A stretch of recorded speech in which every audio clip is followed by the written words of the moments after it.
All right, so let's talk about a couple of Oscar potentials, so to speak, right? So we'll kick things off with Poor Things. I did Sure. not get to see this in theaters, unfortunately, because, well, just learning my lesson from seeing, Renaissance, a film by Beyonce, and what you said about the effort that I took to go all the way down to Port of Spain to see it. Yeah, I kind of didn't want to go all the way down to Movie Town or Cinema One to see it. So Yeah. I was hoping that they would have come out in Crimin Cinemas Oh yeah, and 8, right? I Electricity. forget you could get, I forget you could get relatively quickly down to thing from your position. Just get to Curap and then south. But then I'm not sure you're getting from South Park back to up north. I don't want to go South To Park movie. to see nothing. Yeah, unless, yeah, get unless, real. unless I am Have you ever going been to to, South Park? um, no, why? Well, Wow. I just saw. Yeah, I take a tour, man. Yeah. I really have to, because I know I went to the Movie Town. That's all. Movie Town is in South Park, right? Remember? I haven't been Nope, there. All right. Well, okay. Well, nope. I went to the Movie South Park Town is in Sando. I haven't been to the CC8 in okay. So South Park. you have been to, so you have been to C3. Yeah. Oh yes. I have. Yes. Okay, no problem. Right. Right. Okay. Okay, cool. Yeah. So yeah, I thought it was good to show in the East, but I checked the website. I checked it twice. I checked it thrice, and they say, well, only South Park showing poor things. CC8 Right. not well, sorry, True City not showing it because hey, we had to run Aquaman in the Lost Kingdom again, and people need to Okay. see that shit. So I say, all right, cool. I, folks, okay, whatever, fuck you all, okay, all right. So, I know that you saw it, already, so, Yeah. yeah, I've been hearing a lot of great things about it. I guess I'll have to wait until it come out So digitally. Maybe it might it's one come of those out things. before the Oscars, maybe, I guess, I don't know. But yeah, in the meantime, yeah, how was it? Yeah, I don't kind of eat. Well, not really eat crow on this because I is a it's a- I've been very vocal about the career of Emma Stone and how underwhelming I find she is. But that was back in way back when in her days.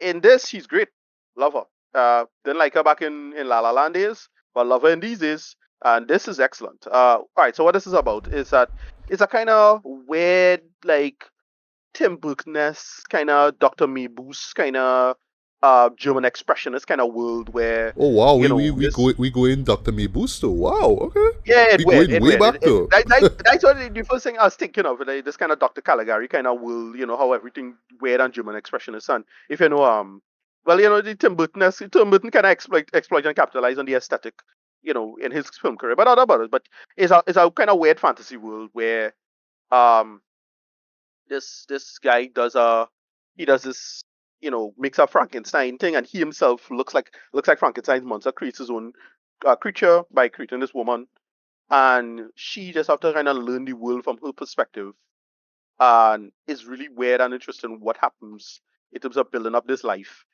It's just her learning the world from her perspective and building that up, and then she learns it through the body, aka a lot of sex in this, and it's basically people thirsty and down bad about that, because she looking like she, and she have the whole they play into that whole. And there's a gendered conceit about the whole born yesterday narrative now. There are a lot of people like that. This woman who looking like a super attractive adult woman, but she has the mind of a child. That stuff, right? And they play with that a lot. And yeah, your boy, Mark Ruffalo is like really funny in this, and what they do with him is great. Um, what they tell is her narrative of her just learning the world, and she gets more mature and smarter. And there's a kind of working for the most part, there's a decent working feminist undertone there. In terms of her having to navigate the world, through the conceit of men, other men having to tell her what to do and what to say, how to operate in the world, how to navigate the space, and what goes on there with that. And yeah, it's this. So I saw this a while back, to be honest. What it is, and then I went to see it over in South Park the other day. But yeah, I originally wasn't feeling because it's my least favorite of his films. Yeah, Lanthimos, right? I love the Lobster more than I this. know, yeah. Even okay. Second least favorite because I don't like Killing of a Sacred Deer still. I mean, you already know my opinion on that. Yeah, Um, I still haven't seen it, nor do I care to see it, to be honest. Yeah, no, yeah, you should see it because a lot of people like really defend it and love it, but it's a movie that still, to me, don't make a lick of sense. I want somebody to explain it to me, at least explain to me at least in terms of meaning, because I couldn't gather, you want to gather subtext. I couldn't even do that from it, and I don't understand why things were happening literally either. So whatever. Maybe I'm too dumb, but somebody had to explain it to me. I've never, usually somebody just go to the way to give me this big essay or something like that. No one has ever come up and explained it to me. I remember I was on Reddit, I was on Facebook. Nobody ever explained to me when I ask a bunch of simple questions. Anyway, that's about that movie. This movie is pretty good. It does a lot of interesting, like, um, it does the surrealism very well. It does the sardonic nature of the material well. Uh, it's a brilliant conceit of how to, like, put the absurdity of the world, but also you do a interesting feminist message on what's going on there with that. And at least that's how I read it, as it is. Is it a masterpiece or anything like that? Not really, but it is a funny movie. It does the dark humor very well. It does the sexuality stuff reasonably well and intelligent. And yeah. Emma come true. I find she's like really, really funny and clever in this. What they do with her and how she plays the role she plays, this kind of weird Frankenstein creature that's just so bizarre. In her own right. Yeah. Is it a masterpiece? I can in good conscience say so. There is nothing like that. But it's just really, really clever stuff. And I can't be mad at any of it, to be honest. Yeah, rating. I want to say, oof, rating, I want to say probably like a 7 out of 10, about high 7 is closer to 8 than in the mix here of that. But it's still really, really well done and smart material. Yeah, like a 7 out of 10, closer to 8 to be honest. But yeah, it's good stuff. All right, but is it like best of 2023 good, or Well, I can imagine some people say sorry, honorable mention? Is it best of or honorable mention? I put it in the honorable mentions. In that All sense, I right, think I said it in my honorable mentions. Did I not say this in my honorable mentions? I swear I did that. I think But so. Yeah. I think, but you could probably look back. I think so, but yeah, that is about that. I didn't super love this as it is, but it is written because it didn't stick with me. It's just good stuff, and I was like, all right. I was surprised that you wanted to talk about it. Like, okay, well, great, fine. Now, well, Um, I'll tell you why, right? Because since that movie dropped, it just racked a ton of praise, yeah, particularly no, through Emma Stone and yeah, Mark yeah, Ruffalo's performances, right? yes, But yes. I suspect with just all the hype surrounding it, yeah, this might get an Oscar nom. I'm not sure for what. No, I Maybe could see for it. Best Actress, I don't know. Or hey, for all we know, Best Actor, who knows? Mark Ruffalo could probably win something. Or I what would be funny? That's sorry there. What would be funny is if he gets nominated alongside Robert Downey Jr. Sorry, and yeah, so right, you right. have two MCU Yeah, figures two going up for Avengers. Oscars, Yes, yeah, two Avengers, yes, right? yes. So if Robert Downey Jr. was like, yeah, I'm Iron Man, bitch, that would be the joke there, something like that. Yeah, so Yeah. that's why I suspected that either one of them will be nominated, but Emma Stone for sure. Yeah, I have a feeling that she might not win, but get nominated at least for her role in that. At least that's what I suspect.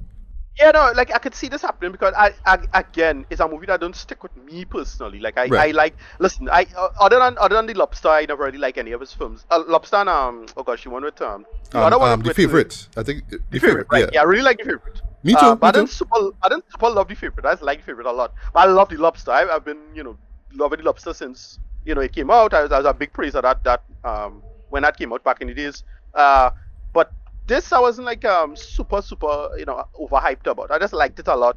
It is what it is as it is. But it was just more funny and weird, and it was funny and weird in an interesting sense. So I'm like, yeah, okay, I don't mind any of that. So that's about it. Right. Right. Okay, so another film that I suspect will be getting some, and not really so much Oscar nomination. Who knows? Maybe by the time the nominee list come out. But yeah, there's been a lot of hype surrounding this film here that will be Saltburn, right? So I'll give the Right. synopsis first, right? Sure. So thank goodness that I went into this completely blind way because I did not Yeah. know what to expect in this shit Yeah. at Yeah. Yeah. Yeah. all. And Yeah. I would recommend if you could go in I as had no blind as clue. I had possible, no clue what it was about. great. Yeah. So here's the thing. The only reason I got into it is because I don't know what's his name, Brian Keoghan. Yeah, wasn't it? No. Yeah. Uh, I didn't know that, and I was hearing about Saltburn, but I was like, ah, whatever. And then I saw, yeah, if it was over TikTok, talking about it, and I say, yeah, Saltburn real crazy and so on. So I give this movie, and so like, okay, that was a big push, online for it. All right, cool. Let me give Mm. it a shot. People seem to, pushing for it now, hyping it up in their own right. That means they have an investment as it is. All right, let me give it a shot. Yeah. And yeah, it ended up just turning out to be like really, really like, all right, what it was. All I'll say is that it was worth my time. It, It it, was it, good. it certainly was, but yeah. Sorry about that. So what it's about, right? Trying to be as vague as possible, right? Vaguish, right? Um, it centers on the character of Oliver Quick. He who is played by Barry Keoghan, right? Yeah, He's a student. Actually goes into this university, actually University of Oxford, actually, if I'm not mistaken, right? yeah, yeah. And he's just there. He's shy. He kind of learning the lay of the land. He doesn't really have that much friends. And through some circumstances, he meets Felix, right, who is played by Jacob Elordi, right? We spoke Right, yeah. about So him last week he's one of the with reasons Elvis. why. Yeah, he's one of the reasons that they're hyping this up because he's like one of these. They're trying to sell him as a big, apparently sex symbol. So it's like, all right, okay, Yeah, that's a big factor as to why e- this was a thing. yeah, exactly. We spoke about him last week with his performance as Elvis in the Elvis Presley in Right. Priscilla. And I thought that he was great in this. I mean, Yeah. undeniably, he's one of the best things about that film, right? And they pretty much set up early on that Oliver have the hots for Felix, and to be honest, I don't believe him, right? I don't believe him, right? Right. Right. Um, and then, well, when the semester ends, right? Well, when the school year ends, sorry, right? So they go off for summer vacation. Oliver now, who has some drama going on with his family, is just like, well, I have nowhere to go. And Felix is like, you know what? I rich. I have a mansion and my family there. So come through and spend some time. You could spend as long as you want to during the vacation, that is. And then, well, when it's back to school, it's back to school, right? So he goes there and he meets, Felix's family. Well, his mom, who is played by Rosamund Pike. I was like, hey, you're in this too. Still looking fine as Right. hell, right? Richard E. Grant plays the father. I was like, hey, you in this too, right? We meet Felix's sister, who's by the name of Venetia. Even like the mom's friend is there too, and she's actually played by Carrie Mulligan. I was like, hey, you in this too? Okay, what? All right, Right. right. And he's just there kind of taking in the place or whatnot, right? Similar to like when he goes to university, right? And in particular, they kind of set up early on just how snotty and uptight and full of themselves they are, right? Because they're rich, right? They're just snotty bastards, right? And then surprisingly, It gets Oliver weird. kinda capitalizes on that and starts to move very insidious towards them. It's like just when you're thinking the show is just gonna be about just seeing how full of themselves Felix and their family and his family is, yeah, Oliver have ideas and he starts to put them. He starts to do things, right? Just weird things, just off-putting kind of things, right? And you're not really sure why, but what I'll just say, just to wrap things up, it kind of has to do with him being attracted to Felix, and I'll stop there, right? So I'll just Right. kick off Well, my kinda. I mean, kinda. to me, where that goes is that where I thought it would go. This reminds me of, I don't know if this is original script or if it's a book or something like that, but it totally reminds me of The Talented Mr. Ripley. Um, Yes, yes, yes. very I very think I similar. think that's what a lot of people reference to. Yeah, that's what I was In terms immediately of thinking of. the what it is about the in Yeah, ultimately, yeah. Right. yeah, So another thing that I knew, but I was just kind of reminded, right? It's written and directed by Emerald Fennell, right? This is the her second feature. Her debut actually, what she's kind of known for infamously, is the film Promising Young Woman, right? Which was a show right, that right. I Which I like. I yeah remember liking I it. Yeah. liked it. I defended it. I didn't like the ending. I remember not caring for the ending and feeling they could have do something more tricky with it, but more Agreed. interesting with it. But I remember really liking it as it was. Me too, and just how Yeah, they sort of subverted the whole rape revenge kind of thing. I thought right, worked, right. But yeah, the ending just sort of fell flat for me, right. But I'll right, never forget Cece like flat out hated this film, right. Just right, first from a right. writing perspective, and I guess from a character perspective, they didn't like this film at all, right. But Yeah, I understand why. I remember that film being very divisive, right. Um, because I haven't seen that film in a long while, I can't generally say that this film is better than Promising Young Woman, right? But it does maintain that same sort of subversive take on very salacious subject matter. That I realize right. that's her bag. That's what Emerald does well. But Yeah, because yeah, what she does well, she kind of does something reminiscent of Gillian Flynn, which is great example. right, where the whole how to write a not you're writing somebody who should be a victim, but not a victim. Like, as I say, all victim. If just because you're a victim, you're not innocent. No. That's It true. plays on that conceit reasonably well.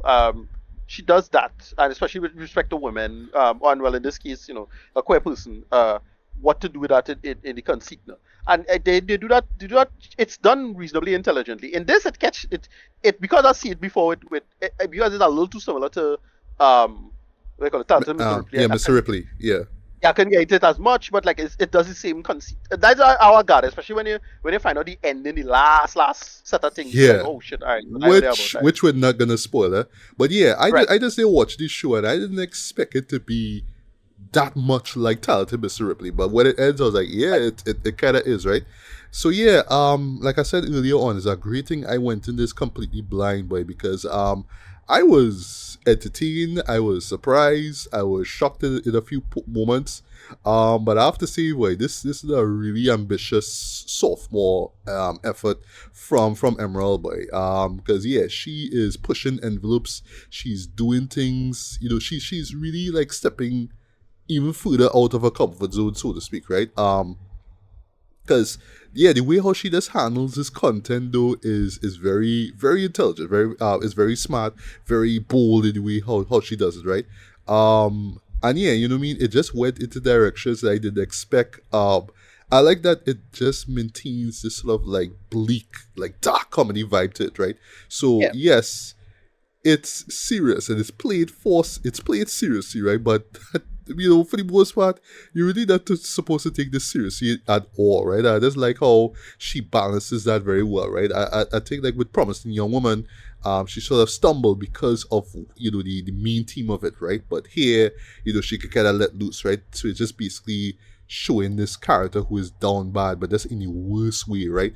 And that's the Yeah. Okay. method, that's the All you need method to in do it is too. that bathtub, eh? That bathtub. Oh god. Boy, when I see that, I was like, wait, dog, Yeah. no.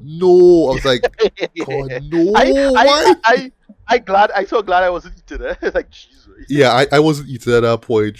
I was like, oh wow, you that down bad for this person, boy. Wow, right? Yeah. But yeah, I do like how the show explores obsession and just lust, me. But like, how best to say it, boy? Like with an untrained hand, they would have real played off like, oh, because the character is queer, that's why he's moving like that. But like the show is smart. I Right. was saying no, it's not because that. It's because the character is just a crazy motherfucker. That's why, right? Right. Um, Right. I just love how both leads, just performance wise, Barry and Jacob, yeah, just how they play the characters, right? It's very homoerotic though in terms of how the Yeah. characters are Yeah. and whatnot, but it works, right? But I like that, it's not played for laughs, and it's not like in other words, it's not like you're watching some sort of like schlocky 90s made for video kind of softcore film, right? It's not like softcore thriller, whatever it is, right? But thematically it has the elements of those type of shows, though, right? You know what I mean? It has that kind of feel, like it has that sort of salacious Yeah. There's content to we'll it, go but it's done in a with very forward thinking kind of way, a very sort of yeah. sardonic kind of way. I really dug So that about the show. which is kind of it's a little bit of single white female in there as well. If That's you right. remember that. Yeah. Yeah. Yeah, right. Right. You're right. Just you're right. It's actually playing off of those early '90s thrillers, like Single White Female, Poison Ivy, for example, with Drew Barrymore, where it's like Right. the character that seems all innocent and no, look at me, I'm so shy and shit, right? But then you realize no, they are twisted and dark inside. But how they express that is in some of the most like you know, creepy ways. That's the best way. Yeah, because Barry in this film is creepy AF though. Felix, you could understand. You could really understand why Oliver would be attracted to him, but at the same time, I like how they play with class in this as well too. Because like, yeah, Right. I'm a spoiled brat at the end of the day, but That's the I thing. have a conscience too. So yeah, I Right. like you though. I like that Felix is like, That, you know what? I that, like that, you though. that, I like you though. But that's at the what same time, it's like, bro, dial it back a little bit. You know what I mean? but that's where the subversion lies. Mm. It's just the conceit of I was surprised at that's where it going with respect to the story. I realized no, it's a matter. You're thinking it's gonna be a class thing. He poor, them rich. You're gonna see how weird these rich people is. That bullshit. Nope. It and you could say it's a subtext of him because you learn a little fact about him is that, oh yeah, he might not be as poor as you think, right? That's true. Um, Yeah, and that that piece of moment I was information, like, wow, boy, talk yeah, about a yeah, make but out scene. something involving a parent. And like, Yeah, oh shit, that's what going on. All right, okay. That kind of frame the argument, and it is a interesting piece of commentary, modern commentary about people who rising up now. There's an angle to this I thought was interesting. That's all I'll say. yeah. Because All right. So because there's just a few things for you before I wrap up. I give a rating, right? Yeah, because and for me, I went in thinking that the family is gonna be weird. So Felix and the family are gonna be the antagonists. I didn't realize no, it's actually Oliver, right? But how they set it up was very very well done, I must say, right? So yeah, I have to give credit to Emerald for the writing, right? And also for the direction as well too, right? There's some smart directing choices and editing moments and whatnot. The cinematography for this, holy shit, yeah, this look great yeah, agree. though. Like this is one of the best looking films of 2023 that I saw in 2024. That's the best way to sum it up, right? This looks great though. You could tell that well, all right. So his name is Linus Sandgren, right? I would love if he gets a Oscar nom for this bike. I thought that he killed it in the cinematography front, right? Yeah. There's some like you could some moments that you could tell drawing from like old school like gothic films though, like got like stuff like say it's a perfect example by like stuff like what Alfred Hitchcock and them would have made like in the 40s and whatnot.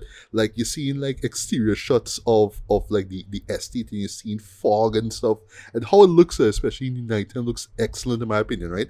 um I thought they would have leaned a little bit more into the debauched nature of the Cattons, right? So that's Felix's family. I thought they would have dive a little deeper into it as well too. Like I get glimpses of it, especially with the way how they Yeah, talk to but each other, and in yeah, particular with Felix's cousin, Farley, right? Who's played by yeah, this guy who was, if I'm not mistaken, he was the star of Gran Turismo, right? yeah, I yeah, think yeah, so. yeah, Right, right, there. right, right. Yeah, yeah. Yeah, like he was getting that whole kind of debauchery vibes from him too, and the sister, and how over sexualized she was. Oh, sorry, how sexualized she was. In the film as well too, right? Even like kind of hinted something between her and Felix, which is creepy. I think I kind of Right. sell it all right there, but yeah, I like that it was more like hinting at instead of like showing and telling in a sense, right? But yeah, you know what I mean? It's just like it's just people being creepy and trying to out creep each other. But yeah, when Oliver just pretty much kind of pick up on what's going on, how he capitalizes on that again, just made for some very interesting, twists and turns, right? I will confess, right? While I do like the end and how it kind of comes together, I felt maybe it's just the structure of It the had, it had, story. it had the It's end of, it's and it had the end of the weirdest way. Because that grave scene is like, oh I'll god, man. I'll The get to grave that. scene completed. I'll get It to that grief completed. scene. I'll get to that It grief scene, right? completed with the bathtub scene. Yeah, Like, oh boy. god, man. Yeah, boy. Yeah. I felt they kind of rushed that moment, Right. because for me, Yeah. Okay. I guess it's because Understand. Yeah. I get what you're I saying. haven't Yeah. seen Mr. Ripley in a long while, right? Like I felt like dropping that reveal was a little too late into the film because of how Right. they set up. It's about Oliver and Felix. It's about their relationship or lack thereof. I felt like I want once that part of the story ends and you have to kind of give me a denouement now. Yeah, that's when they kind of give you the whole Ripley stuff. It's like, oh, this is really what going on, right? And they kind of rush that, at least for me, unfortunately, right? But I do like that, but I won't lie though, it's a huge stretch. Even by the world of Saltburn, it's a huge stretch, because it's basically, last spoiler I'll give, is a long con. That's what it is, right? But Right. like even I as well, on the one hand I like that, but at the same time it's like, oh gosh, really? Like Yeah. really? Really, really, Yeah. really? Yeah. You want me to believe decades long or a decade long, this is your plan? Like, alright, okay. Yeah. And Yeah. if you want to bring in class and you say, oh well, class is the reason why, I could kind of understand that. But at the end of the day, it's still about him being down bad. But it's a lot deeper than that. But ultimately, it is about that, right? In that sense. But to be fair, the show did kind of sets up early on. Okay, you get some opening narration, right? But yeah, I like how they kind of solidify it near the end of the film, right? As I mentioned, that grave scene, last spoiler I'll give, and I promise, right? Yeah, look out for a grave scene. So that's why you thought that bathtub scene that we mentioned was creepy, but that moment happened. I won't lie, like I watching the scene, I seen this a long take. I tell myself, wait, he not gonna do what I think he gonna do, right? And then it starts off with like, all right, okay, I could kind of let that slide. It's still kind of creepy. I can let it slide. And then he does. He take it like, oh gosh, man, really, bro? Like really, bro? Really, bro? You know. And then this last piece of criticism that I'll give, but and then I'll wrap up, right? Um, I can imagine some people looking at this film and thinking that they're doing moments like this to get a rise out of the audience. Like, you know, it's not so much shock value. Or I could say, on the one hand, some people might see it as shock value, but other, like, I more see it as just being provocative and edgy, right? But I can imagine some people watching moments like this and saying, okay, you're just kind of doing this just because, you know, you want to get a rise out of it. I kind of more see it personally as you want people to talk about the film. You want to have moments that people will talk about. Like, you know, I see, mean, if I saw it at a film festival, people come out and say, you know, is if that you remember right? that scene, and in particular, the final sequence, which I'm not going to spoil at all, right? I feel like that scene in particular, people is kind of designed for people to walk out and say, if it's one thing I remember in 2023, is that. Right. Is that, right? I Yeah, mean, so I feel it's I mean, like that put on I don't think purpose. it's anything more than oh gosh, what's the movie Yeah, Titanic? Um, Titanic, oh, right. Where it right, was just all this kind of edgy. Okay, I right, really wanted to talk about how weird and fucked up all this is, so let me just you're right, do this, right? And it just kind of feels like shock value for the sake of it. Without, like, yeah, you're right. That's a perfect example, right? Where, like, for me personally, I felt like the story kind of took a backseat. I just kept hitting me with all this shock value stuff, and right, there was no right. real form or purpose it, right? But here I feel that there is a purpose it, right? You know, it is trying, you know, it is about doing it has a purpose, right? It's not just done for the sake of it, right? I wouldn't be surprised if some people come out of this, like in particular that final sequence, and say, yeah, you just doing this just for the sake of it. You're just throwing shock value in my face just because, right? But I think that it works. I think that it works for the purpose for what the story is about, right?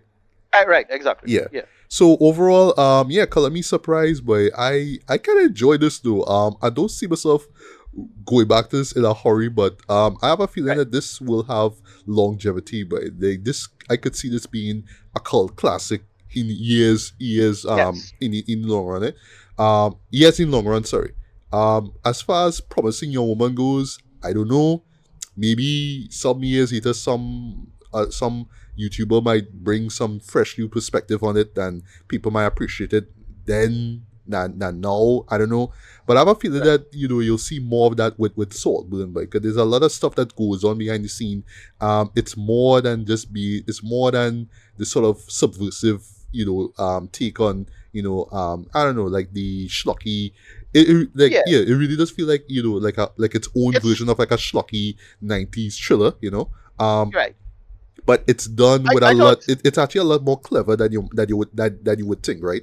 Even with the bits of shock value moments, right? It's a lot more clever, and a lot more self-aware than you might think, and actually, quite funny. But again, in a very very very dark way, right? So if you like that kind of stuff, and if you're willing to stick through it to the end, even though you might had a, you know, even though the climax of it is a huge stretch, yeah, I imagine you'll enjoy this though. But I would say that if you are startled easy and you don't like certain things that will kind of rub you off the wrong way, yeah, you probably would like this, right? So yeah, for me, I like it for what it is, though. I think that it is a solid sophomore effort from Emerald, and I want to see Yes. what more she does in the future, man. I want to see how much envelope she continue pushing in her career, man. So for me, rating wise, I'm gonna give this strong 3.5 after like 4, man. I think that it is worth checking out. As far as Oscars go, I really think it should win best cinematography, but yeah, that should look amazing in my opinion, right? I don't know for anything else. I can't really see this getting like a best actor or a best supporting actor. Like, I personally, I think Jacob Elordi will actually could get more a nom for Priscilla than for this movie, to be honest, right? But if he get nominated for some, cool, no problem, right? But yeah, again, this show have longevity, but I could see people talking about this for a while, right? In particular, what it is and what it's trying to say, right? You know, with its very, you know, startling, you know, jaw dropping moments, right? That's the best way I could sum it up. But yeah, Ricardo, I talk low enough. Yeah, take it away. Your thoughts on this show here. Yeah, no, just it have a shock value, but it didn't to me. It fed into the character study rather than the shock value per se. Like it's shocking, no doubt. You know that stuff is shocking, but it not it didn't feel like for its own sake kind of thing. And that's where the movie elevates itself a little better than what than the usual kind of well, flack of a better word, schlock scenario, right? And that is what it does really good with that. In my humble opinion. And why it does this well, it feeds into that modern psychology of what does it take to kind of climb up in terms of power now? Because there's kind of what going on, right, in terms of the conceit, right? Especially that last scene, the last little sequence. Like, all right, okay, I can see what's going on here. The long take, the long con, blah blah blah blah. And it works for the most part. Yeah, so rating, yeah, I'll give it a 7, but it's closer to 8. Within the 7 range. 7.5 something, closer to 8 to be honest. I really dug this for what it was. Yeah. Not sure if anybody gonna get a best nomination or best anything, nomination for anything, but I just really enjoyed it because it named number one thing. It kept my attention. It's like, oh shit, that real weird and what the hell going on, and oh yeah, talented Mr. Ripley, but it still do its own thing. It remind me of that film, but it's not that film. It didn't try to be that film or anything like that. It's clearly pulling it. Well, to me at least, it felt like it pulled some influences from that. But it works how it is. So yeah, so closer to 8 than a 7, but still solid stuff. I really enjoyed this one. Right. That's just last question before we move on. Any thoughts of the performances or the cinematography, direction, No, writing? as I said, I don't think anything gonna get a nomination for anything. Again, in terms of cinematography, I have no clue to reference what compared to any other thing. So I don't know was the best for the year because it didn't blow me away. It didn't wow me in any major thing. I was like, oh, it's just looking good. Like I didn't think about it. Like it's something that my brain wasn't really processing that part of it. To be honest. I got you. That's fine. Yeah. Okay. Right. Yeah. But yeah, folks. Saltburn is a real deal. But Yeah. again, despite our lengthy review, try to go in as blind as you can, and yeah, I'm guaranteed you're gonna remember this one way or the other. Man, you're gonna remember this. Yeah.